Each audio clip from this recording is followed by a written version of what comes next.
আসসালামু আলাইকুম। আজকে হচ্ছে নেটওয়ার্ক প্রবলেমের ৩ নাম্বার ক্লাসটা আলোচনা করব।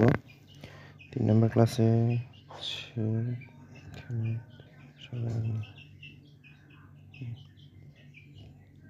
৩ নাম্বার ক্লাসে হচ্ছে ৩টা জিনিস আলোচনা করব। সেটা হচ্ছে প্রথমে হচ্ছে টি টাইম আর্লিয়েস্ট, টাইম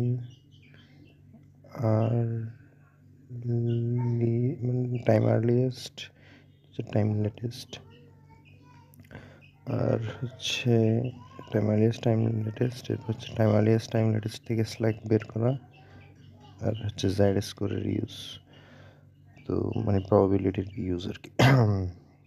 তো শুরুতে হচ্ছে ম্যাডাম হচ্ছে আর একটা ম্যাডাম এই ম্যাথটা দিয়ে আমাদেরকে এই টিএল টি টিএল এর হিসাব করে দেখাইছিল, কিন্তু এটাতে যেহেতু অন্য মানে লেখা টেখা অনেক বেশি, তো আমি এটাতে করতেছি না। আমি আরেকটা ম্যাথ দিয়ে এটা দেখাই দিচ্ছি, যেটা এটা এই ম্যাথটা দিয়ে দেখাই দিচ্ছি। এটা দিয়ে অবশ্য পরের ক্লাসে দেখাইছিল। তো এটার কোয়েশ্চনটা হচ্ছে বইয়ে আছে। আমাদেরকে এই কোয়েশ্চনে হয়তো এরকম শুরুতে দিয়ে দিবে এটা প্রিডিসেসর অ্যাক্টিভিটি, সাকসেসর অ্যাক্টিভিটি কোনটা, এরকম দিয়ে আগে এঁকে নিতে হবে, বা দেখা যেতে পারে এটা এঁকে দেওয়াই আছে নেটওয়ার্কটা, আর আমাদেরকে এরকম টেবিল দিয়ে দেওয়া আছে যেখানে এ এম বি এগুলোর মান দেওয়া থাকবে, এতটুকু দেওয়া থাকবে। আমাদের ওখান থেকে বের করতে হবে এক্সপেক্টেড টাইম বা টি, আর হচ্ছে স্ট্যান্ডার্ড ডেভিয়েশন। এক্সপেক্টেড টাইম টি এর সূত্র তো সবাই এর আগে দেখছি, এ প্লাস 4m প্লাস বি, অর্থাৎ most optimistic time plus 4 into most likely time plus most pessimistic time. আবার পেসিমিস্টিক টাইম থেকে অপটিমিস্টিক টাইম বাদ দিয়ে 6 দিয়ে ভাগ করলে পাই স্ট্যান্ডার্ড ডেভিয়েশন। তো যদি এক্সামে এসবগুলো দেওয়া থাকে, এর দূর দেওয়া থাকে, আমাদের হচ্ছে এই দুইটা কলাম বের করে নিতে হবে। তো এখানে হচ্ছে এটা ধরলাম গিভেন ছিল, এই নেটওয়ার্কটা গিভেন ছিল। তো এখন আমরা টাইম আর্লিয়েস্ট কেমন বের করবো? টাইম আর্লিয়েস্ট প্রথম নোডের জন্য আমরা তো ওই earliest start time, earliest finish time, latest start time, latest finish time, ওইগুলা বের করার সময় এখানে লিখতাম। কিন্তু টাইম আর্লিয়েস্ট টাইম লেটেস্ট হচ্ছে ইভেন্টের জন্য ব্যবহার করা হয়, মানে ইভেন্টের উপরে নিচে লিখতে হবে বা ইভেন্টের পাশে লিখতে হবে। তো প্রথম ইভেন্ট অর্থাৎ একদম শুরুর ইভেন্টে তো কোনো টাইম আর্লিয়েস্ট নাই, শুরুতে বের করবো টাইম আর্লিয়েস্টগুলো। তো শুরুতে টাইম আর্লিয়েস্ট বের করবো, প্রথম ইভেন্টের জন্য তো কোনো টাইম আর্লিয়েস্ট নাই, ওটা 0 সময় শুরু হচ্ছে। 0 সময় শুরু হয়ে এই যে অ্যাক্টিভিটি এর দিকে যদি আগাই, 0 প্লাস 2 সমান কত? 2 টাইম আর্লিয়েস্ট। এই এই ইভেন্টের জন্য টাইম আর্লিয়েস্ট হচ্ছে 2।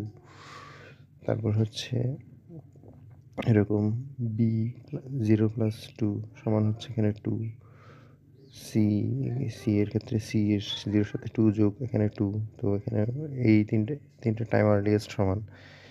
এখন সমস্যা দাঁড়াবে, এভাবে তো আমরা যোগ করে টাইম আর্লিয়েস্ট বের করতেছি, কিন্তু সমস্যা দাঁড়াবে যখন দেখতেছি একটা নোডের দিকে বা একটা ইভেন্টের দিকে, এগুলো তো একটা ইভেন্টের দিকে 2টা তীর চিহ্ন যাচ্ছে। 2টা তীর চিহ্ন যখন যাবে তখন আমরা দেখব কোন রুটে টাইম আর্লিয়েস্টটা সবচেয়ে বড় টাইম আর্লিয়েস্টটা তখন এখানে টাইম আর্লিয়েস্ট হিসেবে লিখতে হবে। এখন দেখা যাক কোন রুটে সবচেয়ে বড়। আমি যদি 2 প্লাস 3 এভাবে আগাই তাহলে কত আসতেছে? 5 আসতেছে। আবার যদি এই যে এখানে এই নোডের আমরা বের করি, টাইম আর্লিয়েস্ট বের করি, তাহলে কত হচ্ছে? 2 প্লাস 4 ইজ ইকুয়াল টু 6। এই 6 হচ্ছে, আবার এই 6 এখানে কিন্তু কোনো নাই, এটা হচ্ছে ডামি ভেরিয়েবল। ডামি ভেরিয়েবল তো কোনো অ্যাক্টিভিটির কোনো কি জানি বলে রিসোর্স লাগে না, তো এটা সেখানে 0। তো এখানে টি সমান 6, এই 6টা এবার এদিকে কন্টিনিউ হচ্ছে। তো এই নোডে তাহলে আমরা দেখতেছি কি এক সাইড থেকে আসতেছে টাইম আর্লিয়েস্ট 5, আর এক সাইড থেকে আসতেছে 6। তো এখানে যেটা হাইয়েস্ট সেটাই নিব। এদিক থেকে যে 6টা আসছে এটা এখানে 6 নিয়ে ফেললাম। আরেকটা এভাবে দেখানো যায়, এই যে এই নোটটাতে দেখা যাক। এই নোটটাতে এদিক থেকে আসতেছে কত? 2 প্লাস 6 ইজ ইকুয়াল টু 8। আবার 2 প্লাস 10 ইজ ইকুয়াল টু 12। এখানে 12 আর 8-এর মধ্যে কোনটা হাইয়েস্ট? 12 হাইয়েস্ট। তো আমরা 12টা হচ্ছে এখানে টাইম আর্লিয়েস্ট হিসেবে লিখে দেব। তো এবার হচ্ছে এদিকে 4 থেকে 6 8 এ যাওয়ার সময় 2 + 7 = কত আসে? 9 আসে। আবার এদিক থেকে 6 + 4 আসে 10, এদিকে আসে 9, এদিকে 10, আবার এদিকে 12 + 3 আসে 15, 15, 9, 10, এখানে হাইয়েস্ট কত? 10, সরি 15, 15 টা হচ্ছে এখানে টাইম আর্লিয়েস্ট হিসেবে লিখবো। এবার 15 + 4 = 19। তো এইভাবে হচ্ছে জাস্ট যোগ করে আগাইতে থাকবো আমরা। আর্লিয়েস্ট ফিনিশ টাইম যখন বের করতেছিলাম এভাবে ফরওয়ার্ড আগাইলাম না, এখানে টাইম আর্লিয়েস্টের সময় আমরা এভাবে ফরওয়ার্ড আগাই যাবো, তীর চিহ্নগুলোকে ফলো করে আগাবো। কিন্তু যখন এই একটা নোডের থেকে কিন্তু একটু এরকম যখন দেখতেছি একটা নোড থেকে একটা নোডে যাচ্ছে, তখন হচ্ছে সিম্পলি যোগ করে বের করা যায়। কিন্তু যখন দেখবো একটা নোডের দিকে দুইটা তীর চিহ্ন আছে, এরকম এরকম দুইটা তীর চিহ্ন, তখন হচ্ছে আমরা একটু ওয়েট করে দেখবো যে কোনটা হাইয়েস্ট। যেটা হাইয়েস্ট সেটা হচ্ছে এই নোডের জন্য টাইম আর্লিয়েস্ট। এখন সমস্যা এখন হচ্ছে টাইম লেটেস্ট বের করা। টাইম লেটেস্টের ক্ষেত্রে হচ্ছে এই যে লাস্টের যে নোড সেটা টাইম আর্লিয়েস্ট, টাইম লেটেস্ট দুইটাই সমান। এবার টাইম লেটেস্ট থেকে হচ্ছে এই এক্সপেক্টেড টাইমটা মাইনাস দিব। 19 থেকে 4 গেলে 15 এটা আসছে। এবার হচ্ছে 15 থেকে 3 গেলে 12 এটা আসছে। এবার 12 থেকে 10 গেলে 2 এটা আসছে। 10 থেকে এখন হচ্ছে আবার একটা সমস্যা। আমরা টাইম আর্লিয়েস্ট বের করার সময় এই যে এরকম একটা সিচুয়েশন পেলাম যেখানে একটা নোডের দিকে 2টা তীর চিহ্ন আসতেছে। কিন্তু টাইম লেটেস্টের সময় কি হচ্ছে? একটা নোডের থেকে দুইটা উল্টা দিক থেকে গেলেও তো আমরা বলতে গেলে তীর চিহ্ন দিয়ে যাচ্ছি। তো এই নোডের দিকে তো আমরা দেখতেছি কত? 3টা কানেকশন আসতেছে। 3টা কানেকশন আসলে আমরা এখানে টাইম লেটেস্ট কোনটা নিব? উত্তর হচ্ছে টাইম লেটেস্টের টাইমে আমরা লোয়েস্ট টাইমটা নিব। মানে টাইম আর্লিয়েস্টের সময় তো আমরা যোগ করে দেখছি কোনটা হাইয়েস্ট, ওই হাইয়েস্ট ভ্যালুটা বসাইছি। টাইম লেটেস্টের সময় আমরা সবচেয়ে লোয়েস্ট ভ্যালুটা নিব। যেমন এখানে টাইম লেটেস্ট 2, 2 - 2, এদিকে আছে 0। এখানে এর আগের নোড এই বি এর দিক দিয়ে যদি আগাই তাহলে বি এর আগের নোডের টাইম লেটেস্ট হচ্ছে 6, 6 - 2 আসে কত? 4। আবার এদিক দিয়ে দেখি 7 - 2, 5, 5, 4, 0। এখানে আমরা হচ্ছে জিরোটাকে এখানে টাইম লেটেস্ট হিসেবে বসাবো। এভাবে ওদিকেও আগানো যাক। টাইম লেটেস্ট এখানে আমি এমনি পেয়ে গেছি, দেখাইছি, কিন্তু এগুলো হচ্ছে হিসাব করে পাবো আর কি। যে যেমন ফোর্থেরটা কেমনে পাইলাম? ওই যে ফোর্থের আগেও দেখা যাচ্ছে 2টা আছে, এদিকে একটা এদিকে একটা। তো ফোর্থের আগে কে আসতেছে দেখা যাক। 15 - 7 = 8, 15 - 7 = 8। আবার 12 - 6 = 6, এদিকে 8 এদিকে 6। তো 6 হচ্ছে লোয়েস্ট। তো টাইম লেটেস্টের ক্ষেত্রে আমরা লোয়েস্ট নিচ্ছি। তো এইরকম কিছু কমপ্লিকেশন দেখা যাবে, যেমন এখানে যে টাইম আর্লিয়েস্টের ক্ষেত্রে যেটা দেখাইছিলাম, একটা নোডের দিকে 2টা তীর চিহ্ন আসতেছে। আবার টাইম লেটেস্টের ক্ষেত্রে কি দেখা যাচ্ছে? একটা নোডের দিকে 2টা তীর চিহ্ন যাচ্ছে, উল্টা দিক থেকে যাচ্ছে আর কি। তো টাইম লেটেস্টের ক্ষেত্রে মনে রাখতে হবে লোয়েস্টটা নিব, আর টাইম আর্লিয়েস্টের ক্ষেত্রে হাইয়েস্টটা নিব। দুই পথের মধ্যে যেটা হাইয়েস্ট সেটা হচ্ছে টাইম আর্লিয়েস্টে, আর দুই পথের মধ্যে যেটা লোয়েস্ট সেটা টাইম লেটেস্টে। এখন এভাবে তো সবগুলো বের করা গেল। এখানে একটা স্লাইডে একটা ভুল ছিল, সেটা হচ্ছে এখানে টাইম আর্লিয়েস্টটা 6 হবে। ম্যামের ওখানে স্লাইডে ভুলে 5 দেওয়া আছে। এটা আমি পরে এখানে জানি না কোন নোট থেকেও শিওর হলাম এটা 6 হবে, না হলে স্ল্যাক প্লেট। আচ্ছা, এখন স্ল্যাকের কথায় আসি। আমরা এখানে স্ল্যাক কেমনে বের করব? স্ল্যাক বের করব হচ্ছে আমরা এই যে তীর চিহ্ন ফলো করে যে নোডটা পাচ্ছি, এখানে নোডের টাইম লেটেস্ট থেকে টাইম আর্লিয়েস্টটা বাদ দিব। যেমন এখানে 7 থেকে 2 গেলে 5, তাহলে এর স্ল্যাক আসে কোথায়? যেখানে 5 চলে আসছে। বি এর দিকে তাকাই বি এর ক্ষেত্রে বি কে ফলো করে যে নোড, ওটাতে হচ্ছে 2 আর 6 আছে। 6 - 2 = 4, বি এর স্ল্যাক 4। আবার ডি এর দিকে তাকাই, সি এর দিকে তাকাই, সি এর দিকে আছে 2 - 2 = 0। এটা হচ্ছে 0। আচ্ছা, ক্রিটিক্যাল পাথের ক্ষেত্রে বলি, স্ল্যাকের আগে ক্রিটিক্যাল পাথ বলিনি। যেই পাথে আমরা দেখতেছি টিএ সমান, অর্থাৎ ওখানে তো স্ল্যাক 0 আসবেই। তো ওইগুলো হচ্ছে আমাদের জন্য ক্রিটিক্যাল পাথ। এই যে এখানে হচ্ছে এই পথটাতে টিএলটি এগুলো সমান আসতেছে। তো ওখানে হচ্ছে স্ল্যাক 0 আসবে। তো ওখানে এই পথটা হচ্ছে আমাদের জন্য ক্রিটিক্যাল পাথ হয়ে যাচ্ছে। আচ্ছা যাই হোক, তো এখন স্ল্যাক বের করার সময়ও একটা কমপ্লিকেশন আছে। যেমন ধরলাম এই এইটা নিলাম। এখন এখন ডি এর যদি আমি স্ল্যাক বের করতে চাই, তাহলে কি আমি 11 - 6 করে দিব? যে লজিকটা আগে বললাম তীর চিহ্ন দিয়ে গেল। তো আমি 11 - 6 করে দিলে আসতেছে কত? 5। কিন্তু না, 5 করব না। আমি যদি এই 6, তো আমি ডি কে ফলো করে নিই নাই। আমি নিছিলাম কাকে ফলো করে? এই পথে এসে 6 নিছি। এই পথটাতে এসে 6 নিছি আমি। আমি যেহেতু ডি কে ফলো করে 6 নিই নাই, তো আমি আগে দেখব ডি কে ফলো করলে আমার টাইম আর্লিয়েস্ট কত হইবে? 2 + 3 = 5। মানে ডি কে যদি আমি ফলো করে আগাইতাম তাহলে টি আসতো 5। এখন 11 - 5 কত? 6। তাহলে ডি এর স্ল্যাক কত আসবে? 6।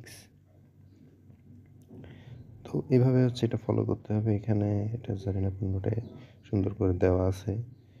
মানে সবগুলা স্ল্যাক কেমনে বের করা হয়েছে টিএলটি দিয়ে। তারপর জি এর ক্ষেত্রে দেখা যাক। জি জি এর এখানে এই জি বরাবর আগায় আমরা ইভেন্ট পাচ্ছি হচ্ছে 8 নাম্বার। 8 নাম্বারে টিএল হচ্ছে 15, টি 15, কিন্তু 15 থেকে 15 এগুলো তো শূন্য। কিন্তু এটা তো এটা তো মানে এই টি যেটা পাইছিলাম, আচ্ছা যেটা বলতে ভুলে গেলাম, সেটা হচ্ছে স্ল্যাক বাইর করার সময় আমরা টিএলটাকে কনস্ট্যান্ট ধরে নিব। মানে সবগুলো মানে টিএল এর উপর কোনো কাজ নাই। অর্থাৎ আমি যে এখানে ভেরি এক একটা বের করতেছি, এখানে টিএলকে টাচ করব না, টিকে আবার টাচ করাটা লাগতে পারে, এটা আর কি। যেমন এখানে আমি টিএলকে টাচ করে নিই, টিএল 11-এ আছে, কিন্তু ডি এর জন্য টিটা চেঞ্জ হয়ে 5। অর্থাৎ এটা মুখে এখানে চেঞ্জ করব না, এটা মনে মনে চেঞ্জ করতে হবে আর কি, ভাগ দিতে হবে, বিয়োগ দিতে হবে। তো এই যে এটা আবার একটু ক্লিয়ার করলে মনে ভালো হয়। যেখানে টিএলটাকে হচ্ছে আমার কনস্ট্যান্ট 11 ধরে আছে। তো আমি যদি ডি ফলো করে টি আনতাম তাহলে আমার টি হতো 5। এখন টিএল তো কনস্ট্যান্ট 5, 11 থেকে 5 গেলে 6। আবার এখানে জি এর ক্ষেত্রেও টিএল আছে কত? 15। 15টা ফিক্সড, কিন্তু আমি যদি এই পথে আগাইতাম তাহলে আমার টি আসতো কত? 2 + 7 9। তো 15 থেকে 9 গেলে হচ্ছে 6। জি এর ক্ষেত্রে ওখানে 6 আসার কথা। এই যে জি সমান জি এর স্ল্যাক হচ্ছে 6। তো এভাবে হচ্ছে স্ল্যাকগুলো বের করতে হবে। তো টি এর হিসাব গেল, স্ল্যাকের হিসাব গেল। এরপর আসে জেড স্কোরের ক্ষেত্রে আমাদের জন্য লাগবে হচ্ছে এই আমরা স্ট্যান্ডার্ড ডেভিয়েশন বের করলাম না, স্ট্যান্ডার্ড ডেভিয়েশনগুলো। এখানে স্ট্যান্ডার্ড ডেভিয়েশনগুলোর মধ্যে যে ক্রিটিক্যাল যেটা ক্রিটিক্যাল অ্যাক্টিভিটি আছে ওইগুলোর স্ট্যান্ডার্ড ডেভিয়েশনগুলো নিব। ওইগুলোর স্ট্যান্ডার্ড ডেভিয়েশনগুলো নিয়ে আমরা হচ্ছে স্কোয়ার করে যোগ করে ওইটাকে রুট করব। এই যে এখানে এই যে এখানে এখানে 4টা ক্রিটিক্যাল অ্যাক্টিভিটি ছিল। 4টা ক্রিটিক্যাল অ্যাক্টিভিটির হচ্ছে আমরা নিলাম স্ট্যান্ডার্ড এই যে এখানে কোনটা আছে দেখি, যেটা সি এফ জে কে এল, সি এফ জে কে এল। যেখানে সি জে কে এল, সরি সি জে কে এল হচ্ছে আমাদের ক্রিটিক্যাল অ্যাক্টিভিটি। এফ এর ক্ষেত্রে কোনো একটা মান আছে, অর্থাৎ সি জে কে এল। তো সি জে কে এল দিয়ে আমরা এটা নিলাম, সি জে কে এল ক্রিটিক্যাল অ্যাক্টিভিটির ওই স্ট্যান্ডার্ড ডেভিয়েশন যে শুরুতে টেবিলে বের করে রাখছি, ওই স্ট্যান্ডার্ড ডেভিয়েশনগুলো আনবো, স্কোয়ার করে রুট করব। স্কোয়ারে রুট করার পর যে মানটা সেটা হচ্ছে আমাদের স্ট্যান্ডার্ড ডেভিয়েশন। কারণ স্ট্যান্ডার্ড ডেভিয়েশনকে এবার হচ্ছে টি এখানে আমাদের, আচ্ছা কোয়েশ্চনে হচ্ছে 2 রকম দেওয়া থাকতে পারে। হয়তো আমাদেরকে দিন বলে দিবে। এখানে আমরা একটা কমপ্লিশন টাইম বের করলাম না, এখানে হচ্ছে 19 দিনের কমপ্লিশন টাইম। জি 19 উইকের কমপ্লিশন টাইম। তো আমরা কমপ্লিশন টাইম যেটা পাইছি ওটা হচ্ছে আমাদের এক্সপেক্টেড টাইম জেড স্কোরের ক্ষেত্রে, জেড স্কোরের হিসাবের সময়। তো এখানে আমাদেরকে ম্যাডাম হয়তো বলে দিবে আর একটা ডেট দিয়ে দিবে 20 দিন অথবা এত। মানে এখানে তো 19 সপ্তাহ, এখানে ম্যাডাম ধরলাম বলে দিচ্ছে 20। এখানে কতটুকু সম্ভাবনা আছে যে এটা 20 সপ্তাহের নিচে শেষ হবে, অথবা আর একটা বলে দিতে পারে 90%। যদি আমি চান্স নিই, 90% চান্স আছে যে কত দিনের মধ্যে শেষ হবে। অর্থাৎ হয় দিন বলে দিবে আমাদের দিন বলে দিবে, আমাদের প্রবাবিলিটি বের করতে হবে, অথবা প্রবাবিলিটি বলে দিবে, ওটা থেকে আমাদেরকে দিন বের করতে হবে। তো এইটাতে হচ্ছে এই যেটা উদাহরণ আছে ওটাতে হচ্ছে দিন বলে দেওয়া, দিন বলে দিছে হচ্ছে 20 সপ্তাহ। তো 20 থেকে কমপ্লিশন টাইমটা বাদ দিয়ে আমরা হচ্ছে স্ট্যান্ডার্ড ডেভিয়েশন দিয়ে ভাগ দিছি। তো যে মানটা আসছে ওটার হচ্ছে আবার হচ্ছে জেড স্কোরের আমরা যে একটা টেবিল ছিল, টেবিলে গিয়ে তাপ 30 বরাবর কত আছে ওটা বের করতে পারি, অথবা ক্যালকুলেটারেও বের করা যায়। ক্যালকুলেটরে মোডে গিয়ে স্ট্যান্ডার্ড ডেভিয়েশন করে ওখানে স্ট্যান্ডার্ড ডেভিয়েশন দিয়ে পি শিফট শিফট দিয়ে কিছু একটা পি আসে, তারপর হচ্ছে পি এর ওখানে মান যদি লিখি 0.33, তাহলে হচ্ছে আমার রেয়া চলে আসবে। এই এই স্ট্যান্ডার্ড ডেভিয়েশন মানে যে এই জেড স্কোর বরাবর আমাদের কত পার্সেন্ট প্রবাবিলিটি আছে। তো এখানে দেখা যাচ্ছে সিক্স মানে 62.93% বা মোর দেন 60% চান্স আছে হচ্ছে এটা 20 সপ্তাহে শেষ হতে পারে। তো এখানে ম্যাডাম বলে হয়তো দেখা যাইতে পারে বলে দিবে 90% চান্স আছে কত দিনে, মানে কত দিনের মধ্যে শেষ হওয়ার 90% চান্স আছে। তো তখন আমাদের 90% থেকে ওই 90% প্রবাবিলিটির হচ্ছে আমাদের জেড স্কোরটা লাগবে। ওই জেড স্কোরকে এদিকে বসাবো, 90%-এর জেড স্কোর চাই 1.28। তো জেড স্কোরকে এদিকে বসাই, তখন হচ্ছে এই টিটা উচ্চ থাকবে, এই টিটা টি থাকবে। তো আমাদের এই টি এর মানটা তখন বের করে নিতে হবে, অর্থাৎ এই টিটা তখন দেওয়া থাকবে না। ধরলাম 90% বললো, তো এখানে 1.28 জেড বরাবর 1.28 বসাবো, 19 দেওয়া আছে, এখানে 3ও আমরা পাইছি হিসাব করে, 19ও পাইছি। তো এখন হচ্ছে এই টি এর মানটা আমরা বের করব, যদি করে আর কি হিসাব করে, যদি কোয়েশ্চেনে হচ্ছে এরকম প্রবাবিলিটি দেওয়া থাকে আর আমাদের ডে বের করার ডে বা টাইম বের করা লাগে। তো এই ছিল হচ্ছে ক্লাস 3 এর পড়া।